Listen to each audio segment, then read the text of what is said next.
So I think we all realize with this team effort, the goal is to reduce mortality because, as we all know, that once a patient develops critical limb ischemia, 1/4 of them may not be living at the end of 12 months.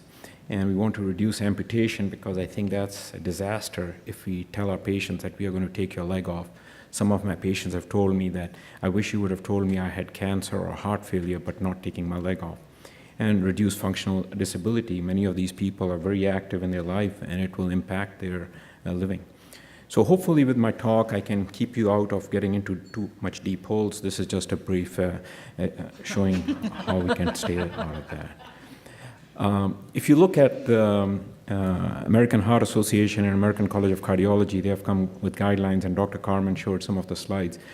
Some of the tests that they are recommending, I don't want you reading it, I know this is small, but ABI, TBIs, and transcutaneous oxygen pressure and skin perfusion pressure. Those are the few tests that they are recommending.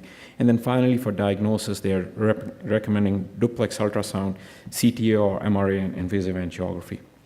And if you look at the guidelines, yes, for TBI and ABI, we definitely have level 1, though non-randomized level of evidence, B.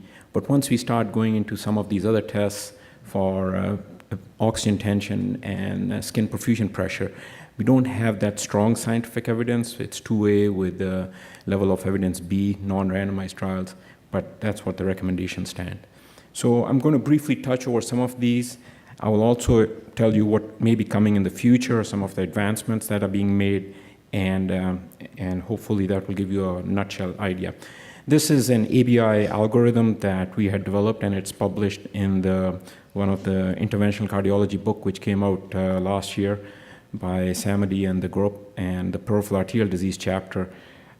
This has the ABI algorithm. We basically look at ABI if technically performed good. If there's an error, then these numbers don't stand any validity. But we think if the ABI is less than 0.7, our choice is we go for MRA. I personally think once you have an ABI at rest of less than 0.7, you will find significant disease. And my test of choice for imaging is MRA. Some people like CTA and arterial duplex, but we get an MRA to define the anatomy.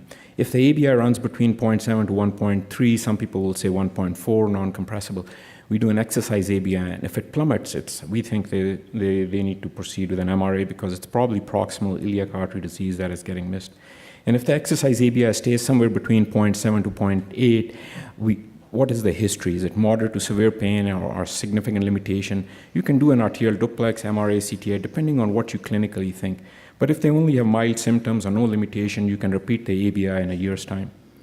And if it's greater than 0.8 and less than 1.0, repeat in a year, you have the diagnosis of PAD, but you don't. And once it's greater than non-compressible, 1.3 or 1.4, it's non-diagnostic, and we'll proceed with an arterial duplex. When we are doing ABIs, we have the luxury of looking at the waveforms. So as you all know, that you have a nice triphasic waveform in normal vessel. When you see a normal even ABI with this waveform or this waveform, you can diagnose peripheral arterial disease from a mile away. I mean, these are significantly abnormal. At that point, the ABI number really doesn't matter. It's just that the vessels may be non-compressible and falsely giving you a normal ABI.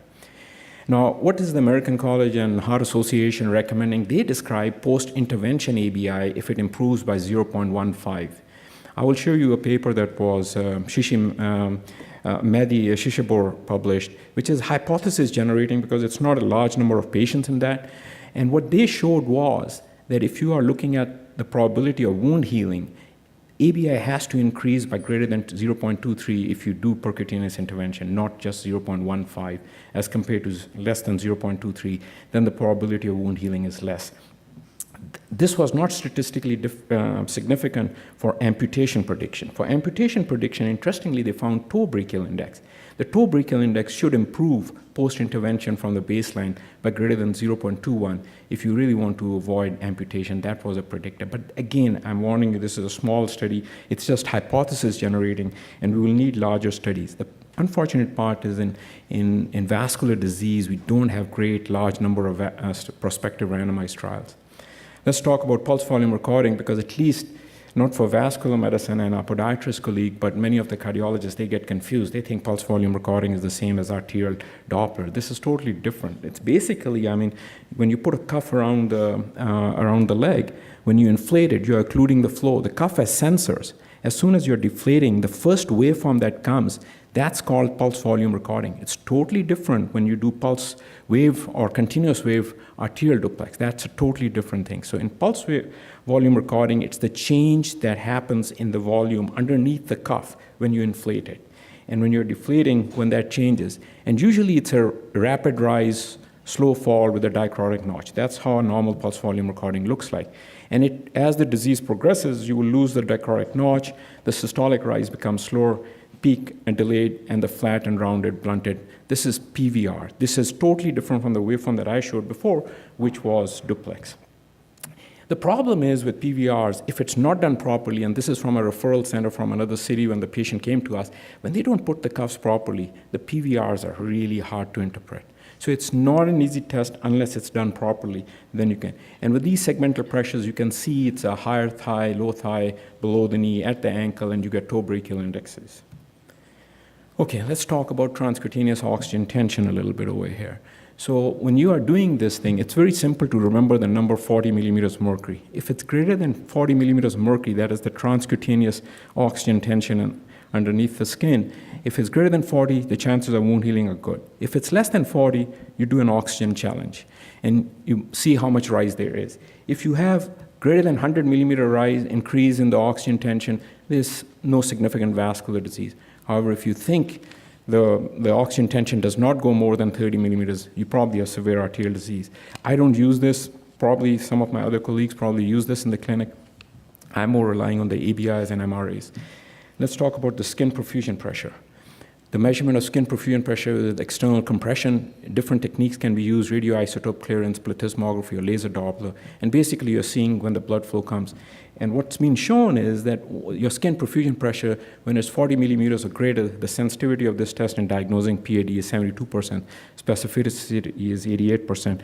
And the chances of the wound healing, it has been shown in a very nice paper about 10 years back, it was published. If you take both of those, that is greater than 40 millimeter mercury, was able to predict wound healing more accurately when combined with the tension, the oxygen tension greater than 30 millimeters of mercury. Now, what is coming in the future, they are working with CT and MR to see if they can do perfusion scanning and evaluate the ischemic link for perfusion of the wound healing. And this was an interesting study which was published on 10 patients. I don't know where it stands now, but they injected these microsensors, and this went, and these microsensors embedded underneath the skin, and they stayed over there, and they could measure the micro-oxygen sensors, the MOXIE study. But hopefully they will come out where patients can have these and they can be monitored. Thank you very much. I will stop over here because of time.